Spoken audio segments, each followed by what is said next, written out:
안녕하세요. 놀라운 논란의 미스터 논란입니다. 첼시와 토트넘의 경기가 2대 0으로 끝나면서 아틀레틱지에서는 지금 뭐가 문제였는지, 그리고 토트넘의 세트피스라던가 아니면 메디슨 문제라던가 등등 이제 이야기가 나오고 있는 부분들에 대한 지적을 했는데, 오늘 경기를 지켜보면서 안제 포스테코글루 감독이 왜 세트피스가 문제가 아니라고 했는지 이 부분에 대해서 좀 궁금해가지고 이번 경기를 좀 분석해봤습니다.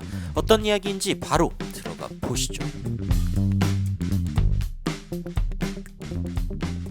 자, 일단 애슬레틱지가 주목하고 있는 다양한 이야기들이 있는데, 또 하나 이제 이야기가 나오는 게 세트피스입니다. 이 세트피스는 사실은 지속적으로 지금 이야기가 나오고 있는 부분 중에 하나인데, 포스테코글로 감독이 이 세트피스라는 게 문제처럼 보이지 않는다라고 이야기하는 거에 대해서 이렇게 이야기합니다. 포스테코글루 was bullish. 이 bulish라고 하는 거는 약간 독불장군 같은, 그러니까 지멋대로인 약간 이런 느낌의 단어인데, 포스테코글루 감독의 반응에 대해서 지금 이제 비판을 하고 있는 겁니다.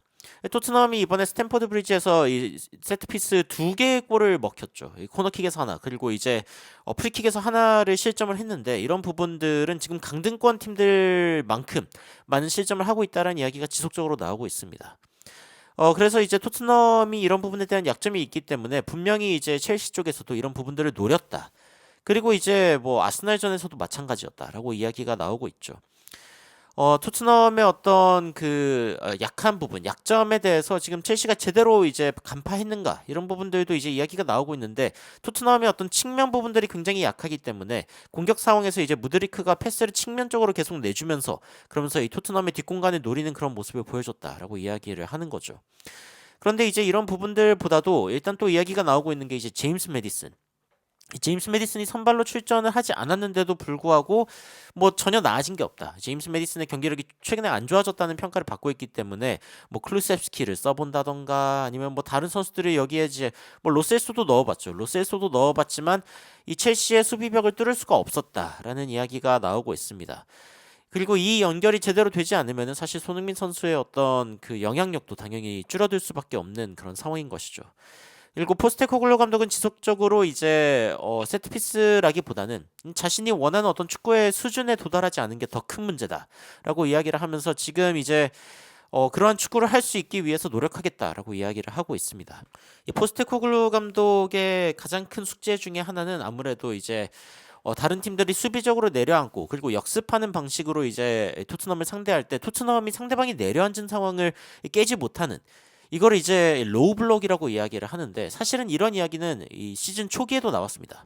토트넘이 이제 로우 블록, 그러니까 상대방이 내려앉아서 이렇게 경기를 하는 이 상황에서 어떻게 좀 극복할 수 있는가.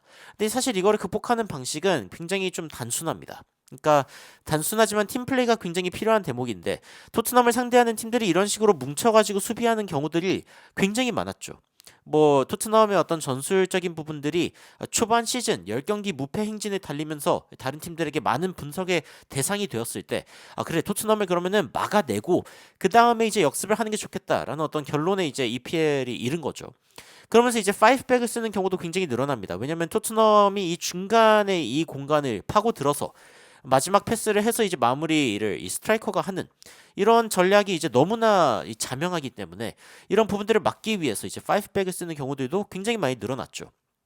그래서 이런 부분들을 좀 어떻게 해결할 것인가에 대해서 토트넘이 굉장히 많은 고심을 했는데, 뭐 스트라이커가 바깥쪽으로 빠져가지고 이제 크로스를 하는 어떤 변칙 전술을 보인다던가, 아니면 이제 부분 전술이죠. 이제 윙어 아니면 이제 중간에 있는 공격수들이 서로 이렇게 공을 주고 받으면서 이 페널티 에리어의 측면 쪽으로 들어가서 안쪽에 들어오는 이 선수들을 향해서 패스를 마지막으로 날리면서 슈팅을 하는 이런 방식이라던가, 그러니까 이런 쪽의 어떤 공격을 이제 토트넘이 해야 되는 겁니다. 이 부분 전술들을 수행할 수 있어야 되는데, 문제는 토트넘이 이러한 부분 전술들이 요즘 제대로 시행되지 않고 있다. 그러니까 토트넘이 이쪽으로 이 페널티 에어리어의 측면 쪽으로 들어가 가지고 결정적인 패스를 날리는 것이 전술이라는 것을 알고 있는 팀들이 이 공간을 허용하지 않고 있다라는 이야기가 지속적으로 나오고 있는 겁니다. 이 시즌 초에 토트넘이 지속적으로 이제 보여줬던 공격 방식이고, 그리고 지금까지도 토트넘이 지속적으로 보여주고 있는 방식 중 하나죠. 토트넘이 그런데 이런 부분에 있어서 지금 완성도가 떨어지고 있고 그리고 우리의 축구에 대한 믿음이 떨어지고 있다. 포스테코글루 감독이 이제 세트피스보단 그게 문제다라고 이야기를 했는데 이 토트넘이 주도적으로 공을 가지고 있는 후반전을 좀 위주로 살펴보도록 하겠습니다. 일단 측면 쪽에서 이제 공을 잡게 된 상황이죠. 이 상황에서 파페 마타사르가 굉장히 좋은 움직임을 보여주면서 측면 쪽으로 들어가는 그런 움직임을 보여줍니다. 이 공을 이제 받아가지고 사르가 이제 중간 쪽을 바라보는데 중간에는 이제 히샬리송이 있고 그리고 뒤쪽에는 이제 손흥민 선수가 있습니다. 그래서 이제 패스를 굉장히 강하게 날리는데 문제는 이제 이 히샬리송이 앞쪽으로 자르고 들어가려는 움직임을 보여줬지만 이 부분은 오히려 직선적으로 들어갔으면 좋겠다라는 생각이 들기도 하고 뒤에는 또 손흥민 선수가 들어가고 있었습니다. 그런데 이제 상대방 키퍼가 이거를 손으로 쳐내면서 공이 굴절되게 되었고 뒤쪽에 있는 손흥민 선수에게까지 기회가 가지 않았죠. 그래서 좀 침착하게 이게 패스가 되고 그리고 이제 마무리가 됐으면 좋았을 텐데 약간 사인 미스 혹은 이제 손발이 좀 안 맞는 부분들이 이 장면에서도 이제 드러난 것이고 그리고 52분 장면 이제 손흥민 선수가 측면에 있어가지고 클루셉스키가 패스하는 장면입니다. 여기에서 손흥민 선수는 이제 두 명의 선수를 유인해 놓고 클루셉스키가 들어오는 거를 기다리는 장면을 볼 수 있습니다. 이 장면에서 손흥민 선수가 굉장히 좋은 패스를 주죠. 이렇게 되면은 완전히 공간이 열려 있기 때문에 완벽한 골 기회입니다.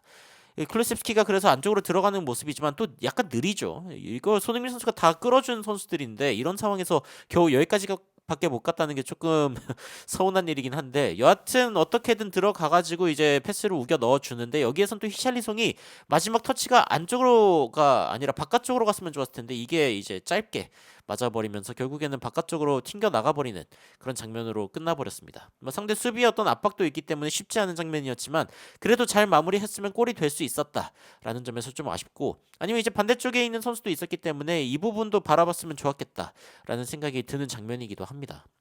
그리고 63분 장면, 손흥민 선수가 측면에서 어떤 플레이를 전개를 하다가 여의치 않으니까 뒤쪽으로 내주는 장면입니다. 그런데 여기에서 이제 호이비에르가 공격을 다시 전개하는 게 아니라 그대로 이제 중거리 슛을 날려버립니다. 근데 이게 좀 허무하게 바깥쪽으로 흘러버리거든요. 손흥민 선수도 그래서 야 이거 뭐냐 이런 식으로 이제 바라보는 모습을 볼 수 있는데 여하튼 허무하게 기회를 날려버리는 장면들이 꽤 있었습니다. 이번 경기에 꽤 있었고 이 67분 장면, 이 장면도 굉장히 이제 아쉬운 장면 중 하나였는데 손흥민 선수가 이제 다른 선수들 두 명은 기본적으로 묶어 놓습니다. 이런 상황에서 이제 측면 쪽으로 들어가고 있는 존슨을 보죠. 존슨을 봅니다. 존슨이 이 상황 가운데에서 자 제가 봤을 때는 슈팅각도 열렸다고 보거든요. 이렇게 보면은 어 바로 뭐 공 잡고 한 번 끌고 들어가서 넣든 아니면 바로 이제 슈팅을 하든 마무리를 해줬으면 좋았을 텐데 근데 이 상황에서도 일단 패스를 합니다. 이 상황에서도 패스를 하고 물론 이 패스가 나쁘지 않았습니다. 만 문제는 이제 끝에 있는 선수가 에메르송이고 에메르송이 이거를 이제 넣지 못하면서 간발의 차이로 흘러나가게 되는 상황이 발생하면서 이 골이 들어가지 않습니다. 손흥민 선수도 아쉬워하고 그리고 측면에서 공을 줬던 브레넌 존슨도 야 이게 어떻게 안 들어가냐 손흥민 선수도 아쉬워하고 이런 상황들이 이제 발생한 거죠. 자, 78분 장면도 있습니다. 브리언 힐 선수고 측면 쪽으로 들어가고 있는 선수가 보이기 때문에 이 결을 살려가지고 패스를 해줍니다. 에메르송이 공을 잡고 여기에서 이제 안쪽으로 넣어주는데 거의 뭐 무지성 패스입니다.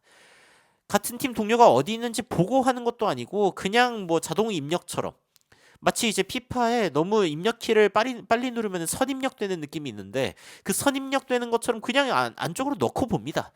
근데 이제 그쪽에는 선수가 없죠. 메디슨에게도 연결이 안 되고 안쪽에 있던 손흥민 선수에게도 연결이 안 됩니다. 이런 어떤 섬세함이 떨어지는 부분들 포스테코글루 감독이 분개할 만하다라는 생각이 들고 그리고 자 이 장면도 굉장히 좋았습니다. 벤탄쿠르가 이제 두 명의 선수를 모아놓고 있는 상황인데 스루 패스를 줍니다. 브리안 힐이 이제 공을 잡게 되죠. 이런 장면들을 보면은 사실은 첼시도 엄청나게 수비를 잘했냐 그렇다고 보기 어렵습니다. 아니 숭숭 뚫리는데 그리고 이 상황 가운데 사실은 마무리를 뭐 마무리도 마무리고 마지막 패스를 좀 잘해주면 골이 들어갈 텐데 이게 안 들어가는 게 이제 통탄할 만한 일인데 여하튼 다시 벤탄쿠르에게 주고 벤탄쿠르가 이거를 마무리할 수 있었지만 여하튼 마무리가 안 되면서 골이 안 들어가게 되는 장면입니다. 아쉽죠. 그리고 이제 90분에는 또 메디슨이 이제 바깥쪽에서 공을 잡는데 여기에서는 또 무슨 패기인지 중거리 슛을 날립니다. 손흥민 선수가 이 자리에서 공을 잡았을 때는 또 중거리 슛을 안 날립니다. 답답해 미치겠죠. 아니 토트넘의 최고 존엄 슈터인 손흥민 선수는 이런 상황에서 슈팅을 안 하고 메디슨 여기서 또 슈팅을 하고 있고 제가 기억하기로는 또 90 몇 분 때 메디슨이 또 이쪽 부근에서 또 날려버린 슈팅도 있는데 그거는 뭐 하늘 높이 떠가지고 여하튼 진짜 충격적인 그런 상황들이 지속적으로 일어났고 이것도 골이 될 수 있었죠. 91분 장면인데 손흥민 선수가 오른쪽으로 가 있습니다. 그러니까 손흥민 선수는 지속적으로 토트넘의 측면을 무너뜨리고 슈팅 기회가 나올 수 있게끔 움직여주고 부지런하고 키패스도 3개를 기록했습니다 이날.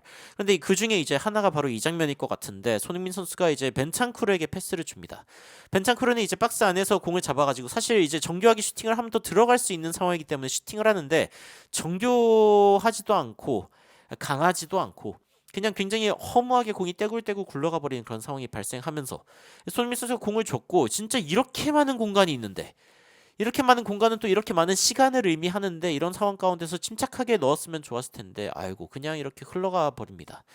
정말 통탄할 만한 일이죠. 이런 상황들을 봤을 때 포스테코글루 감독이 왜 이거 세트피스가 문제가 아니야 이런 것들을 마무리를 해야 돼 우리의 축구에 확신을 갖고 뭔가 이런 것들을 제대로 마무리해야 돼라고 이야기하는지는 이해가 갑니다.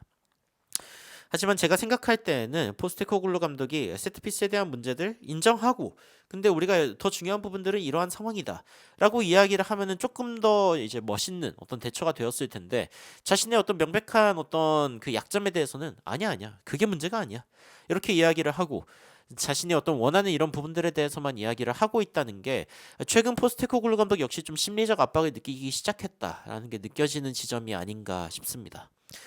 여하튼 포스테코글루 감독도 어떤 면에서는 좀 당황스럽겠죠. 왜냐면은 지속적으로 이기던 팀인데. 그러니까 그 토트넘이 시즌 초에도 지속적으로 이겼고 그리고 그 전 팀인 셀틱에서도 이제 홈 경기 무패를 기록하면서 엄청나게 좋은 성적을 거두었고 그 전에 이제 요코하마에서부터 좋은 성적을 지속적으로 거두고 우승을 하면서 토트넘까지 왔는데 잘 되는가 싶더니 이제 시즌 하반기에 무너지고 있는 상황입니다. 이 상황 가운데 포스테코글루 감독도 좀 멘탈을 다잡을 필요가 있겠다라는 생각이 듭니다만 여하튼 토트넘의 공격 작업들이 조금 더 예리해져야 될 필요가 있다라는 점은 확실하게 공감이 되는 것 같습니다. 아까도 이야기를 했지만 결국에는 로우 블럭 이런 낮은 어떤 수비벽들을 뚫기 위해서는 부분 전술이 중요하다라고 이야기를 했는데 이 토트넘 선수들의 손발이 조금 더 잘 맞고 그리고 심리적으로도 조금 더 여유 있는 어프로치가 필요하지 않을까라는 생각이 듭니다. 여러분들은 오늘 경기를 보시면서 어떤 생각이 드셨는지 굉장히 궁금한데 댓글로 의견 남겨주시면 더욱 흥미롭고 정확한 외신 소식으로 찾아뵙도록 하겠습니다. 이상 놀라운 논란 미스터 논란이었습니다. 시청해주셔서 감사합니다.